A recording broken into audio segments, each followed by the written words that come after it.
আজকে Chinese buffet আসছে। খাওয়া অলরেডি শেষ, এখন ঘোরাফেরা করতেছে একটু।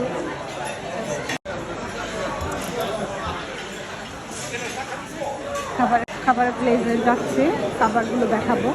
বুফের আইটেম, চাইনিজ বুফের আইটেমগুলো কীভাবে সাজানো হয়েছে সুন্দর করে দেওয়া, সেগুলো একটু দেখি। এখানে বিভিন্ন ধরনের পাস্তার আইটেম সাজানো হচ্ছে। পাসপোর্টগুলো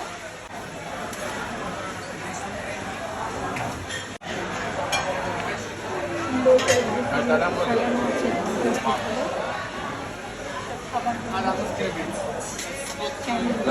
ধরনের আইসক্রিম সাজানো, সুশি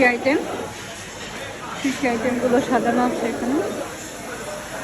এখানে হচ্ছে ইনস্ট্যান্ট সব কিছু রেডি করে দেবে।